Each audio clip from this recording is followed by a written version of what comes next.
हिमाचल प्रदेश के उद्योग मंत्री हर्षवर्धन चौहान ने कहा कि मुख्यमंत्री सुखविंदर सिंह सुक्खू के नेतृत्व में प्रदेश सरकार ने पिछले 3.5 वर्षों के दौरान पारदर्शिता, ईमानदारी और जन कल्याण को सर्वोच्च प्राथमिकता देते हुए कार्य किए हैं।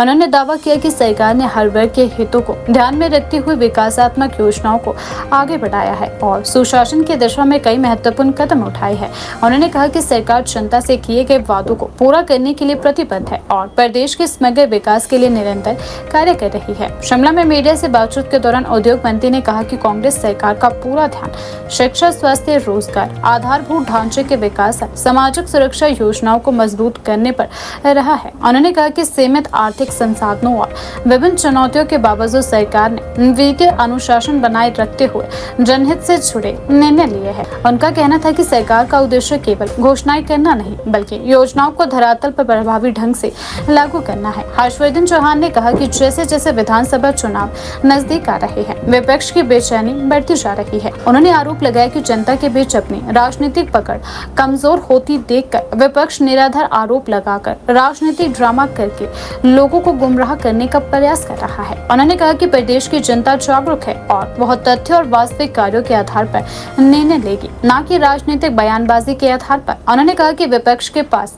सरकार के विकास कार्यों का कोई ठोस जवाब नहीं है, इसलिए वह केवल भ्रम फैलाने की राजनीति कर रहा है। उन्होंने दावा किया कि प्रदेश की जनता कांग्रेस सरकार के कामकाज से संतुष्ट है और विकास की राजनीति को समर्थन दे रही है।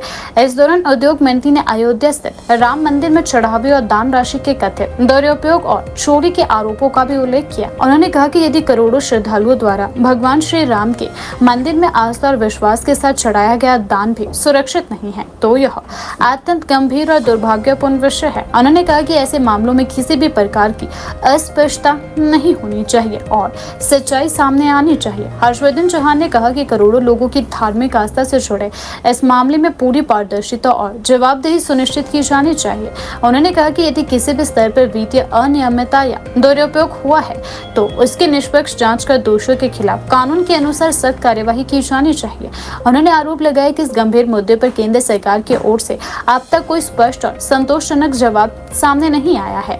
उनके अनुसार करोड़ों लोगों की आस्था से जुड़े मामले में सरकार की जिम्मेदारी है कि वह तथ्य को सार्वजनिक करे और किसी भी प्रकार की संदेह की स्थिति को समाप्त करे। उन्होंने कहा कि लोकतांत्रिक व्यवस्था में पारदर्शिता और जवाबदेही ही जनता के विश्वास की सबसे बड़ी आधारशिला होती है। जो हिमाचल प्रदेश में राजीव बिंदल जी जो भारतीय जनता पार्टी के अध्यक्ष हैं, क्योंकि राजनीतिक बयानबाजी करने में और ड्रामे करने में उनका मुकाबला नहीं, बहुत एक्सपर्ट रहे हैं और चाहे वो सत्ता में रहे चाहे बाहर विपक्ष में भी रहे हैं। मगर ठीक है कि विपक्ष का काम सरकार की आलोचना करना है, सरकार की कमियों को ढूंढना है और जनता में उजागर करना है। विपक्ष ने भी अपना काम करना है, वो कर रहे हैं। मगर मैं ये कह सकता हूँ कि हिमाचल प्रदेश की सरकार ने पिछले 3.5 साल में मुख्यमंत्री सुखविंदर सिंह सुक्खू जी के नेतृत्व में पारदर्शिता से काम किया, ईमानदारी से काम किया और इस सरकार के ऊपर भ्रष्टाचार का किसी भी मंत्री पे कोई आरोप नहीं लगा है। पक्ष आरोप लगाती है, मगर मैं ये कह सकता हूँ कि अगर उनको ऐसा लगता है कि कहीं कोई भ्रष्टाचार या कोई अनियमितताएँ हुई या कमी है तो वो सर मुख्यमंत्री को, मंत्रियों को, कंसर्न डिपार्टमेंट्स के मिनिस्टर्स को जो है वो लिखित रूप में दे और हम जो है उसके ऊपर उचित कार्रवाई करेंगे। और सबसे बड़ी बात है कि विधानसभा का एक प्लेटफॉर्म होता है जहाँ पे आप अपनी बात रख सकते हैं। विपक्ष ने नियम 67 के तहत कोई 6 महीने पहले एक प्रस्ताव रखा था जिसमें सरकार में भ्रष्टाचार और अनियमितताओं के बारे में जिक्र किया। सरकार ने उसको स्वीकार किया और इस रूप से एक पूरे दिन चर्चा हुई और उसमें भी कोई विशेष आरोप और कोई ऐसी चीज़ सिद्ध नहीं हुई है। तो सरकार जो है वो हम इनका हर चीज़ का जवाब देने को तैयार हैं, क्योंकि अब चुनाव नज़दीक आ रहा है तो भाजपा की और विपक्ष की जो बयानबाजी है और जो और चीज़ें हैं, राजनीतिक ड्रामेबाजी है, वो और भी तेज़ होंगी। तो इससे हम घबराने वाले नहीं, डरने वाले नहीं हैं। मुख्यमंत्री सुखविंदर सिंह सुक्खू जी के नेतृत्व में सरकार जो है काम कर रही है। गवर्नमेंट ऑफ इंडिया से जो हमें उम्मीद थी कि हमारी आपदा में हमको राहत देंगे या हमको और पैसे की मदद की जाएगी, वो नहीं की है। हमारे प्रधानमंत्री जी धर्मशाला पिछले साल बरसात में अगस्त में आए हैं, 1 साल होने वाला है, मगर 1500 करोड़ रुपए की उनकी घोषणा है वो अभी तक भी हिमाचल प्रदेश के लोगों को नहीं आई है। और हमको मदद जो है वो गवर्नमेंट ऑफ इंडिया ने वही की है जो हमारा हक है।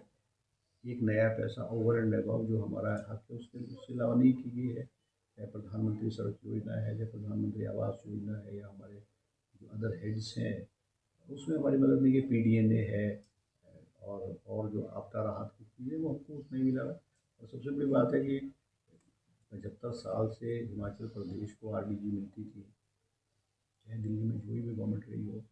हिमाचल प्रदेश कभी भी आत्मनिर्भर नहीं बन सकता है। ये उस वक़्त की सरकारें जिन्होंने हिमाचल प्रदेश को स्टेट का दर्जा दिया वो जानते थे, मगर अभी 16वें वित्त आयोग ने RDG को बंद कर दिया है। हिमाचल प्रदेश को 8 से 10 हज़ार करोड़ रुपये सालाना का नुकसान हुआ है, और इसकी वजह से सारी चीज़ें जो है हमारी सिस्टम जो है डिरेल हुआ है। चाहे वो एम्प्लॉइज़ हैं, चाहे पेंशनर्स हैं, किसान है, बागवान है, या हिमाचल प्रदेश का आम नागरिक है, उसको फ़र्क पड़ा हुआ है। मगर इसके बावजूद भी हिमाचल प्रदेश विकास की गति को जो है मुख्यमंत्री जी के नेतृत्व में जो इसको कमी नहीं आने दिया जाएगा। मैं आपको ये कह सकता हूँ। जो राम मंदिर वाली बात है, मंदिर का अयोध्या के मंदिर से चोरी होने वाली बात है, बहुत दुखद है। और जो हिंदू धर्म के लोग हैं, हिंदुस्तान में जो लोगों के करोड़ों लोगों की भावनाओं को ठेस पहुँची, वो कभी सपने में भी नहीं सोच सकते थे कि जो खून पसीने की कमाई जो है वो राम भगवान के चरणों में लोग अर्पित करते हैं, उसको इस तरह से चोरी किया जाएगा।